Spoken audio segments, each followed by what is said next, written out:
Good morning. First of all very congratulations to all of you जिसने भी class twelfth में बढ़िया percentage से क्लास ट्वेल्थ क्लियर की है। एक छोटा सा कम्युनिकेशन आपसे शेयर करना है कि इस पेंडेमिक में मैंने देखा है कि मोस्टली पेरेंट्स के सामने एक प्रॉब्लम आ रही है कि इस टाइम वो लोग बहुत ज़्यादा परेशान है। रीज़न क्या है?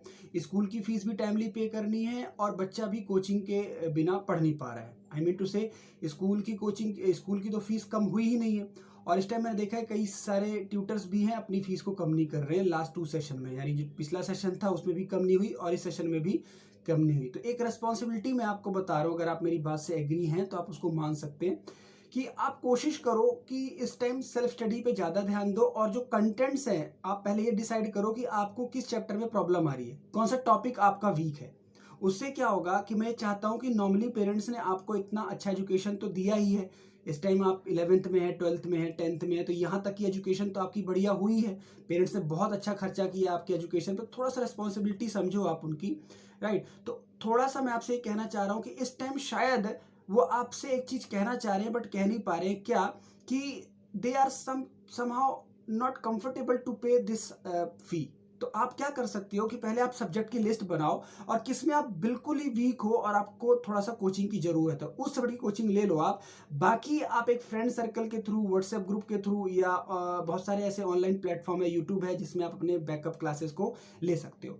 या फिर अगर आप कोचिंग की जरूरत पड़ती ही है तो आप फ्रेंड सर्कल में डिसाइड करो कि अकाउंट्स कोई और बच्चा पढ़ ले, मैथमेटिक्स कोई और बच्चा पढ़ ले और इकोनॉमिक्स और पढ़ ले और फिर हम आपस में डिस्कस कर लेते हैं। क्योंकि मेरे कहने का मतलब है जैसे 2 सेशन से ऑनलाइन एग्जाम ही हो रहा है और नेक्स्ट सेशन भी ऐसा है कि ऑनलाइन एग्जाम ही होंगे, तो मैं प्रेफर नहीं करूंगा कि बहुत ज़्यादा आप कोचिंग में इन्वेस्ट करो। क्योंकि मैं एक खुद कोच हूँ, मैं भी एक ट्यूटर हूँ, तो मैं ये नहीं कहता आप कोचिंग मत लो, राइट, लेकिन मैं एज अ कोच ये आपको कहना चाहता हूँ कि थोड़ा सा पेरेंट्स का सपोर्ट करो। फाइनेंशियली आप उनको पैसा तो दे नहीं सकते, लेकिन हाँ उनके एक्सपेंडिचर्स को कंट्रोल कर सकते हो।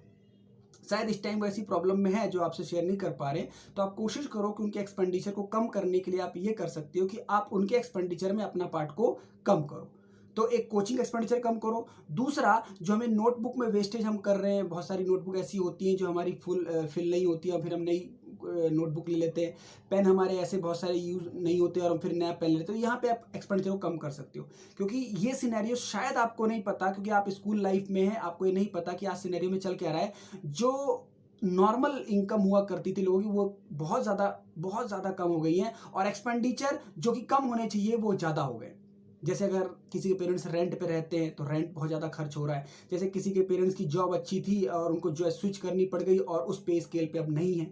राइट, तो अभी आपको समझाना ये मुश्किल है, लेकिन मैं इस बात को समझ सकता हूँ और मैं काफ़ी दिनों सोच रहा था आपको बताऊं, और शायद आप ये समझ पाओ कि कल के दिन हमें भी एक फेज से गुजरना पड़ेगा जब हम किसी उस लाइफ में होंगे कि when we will the parents.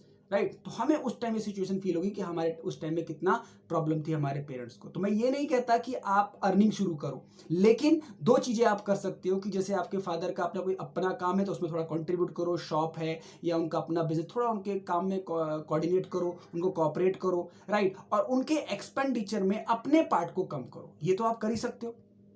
Right, तो ये छोटा सा मैसेज था उन बच्चों के लिए जिसने क्लास 12th अभी ज्वाइन किया, या जो बोर्ड 10th में आए, और या फिर जिसने अभी क्लास 12th क्लियर और अब प्रोफेशनल एजुकेशन तरफ या कॉलेज एजुकेशन तरफ जा रहे हैं, कि थोड़ा सा इस तरफ भी ध्यान दो आप, थोड़ा सा मस्तीबाजी से बाहर निकल के। और जब ये पेंडेमिक ओवर हो जाएगा तो आई होप कि आप भी अर्निंग शुरू कर देंगे और आपके पेरेंट्स की भी इनकम स्टेबल हो जाएगी। तो छोटा सा मैसेज देना था आपको, और जिसको भी लगता है कि इस मैसेज से फायदा हुआ है तो और उन फ्रेंड्स को आप जरूर भेजें कि जो अभी मस्ती से बाहर नहीं निकले और जो अपनी पेरेंट्स की प्रॉब्लम को समझ नहीं पा रहे। क्योंकि दोस्तों ये जो पेंडेमिक है इसने बहुत लोगों की जॉब छीन ली है, बहुत लोगों की एजुकेशन छीन ली है, और आप उन लोगों में से नहीं हैं। तो आप उन लोगों में नहीं है तो प्लीज आप ट्राई तो कर सकते हैं कि आपके पेरेंट्स को जो एक्सपेंडिचर इतना ज्यादा हो गया उसको कंट्रोल कर पाए।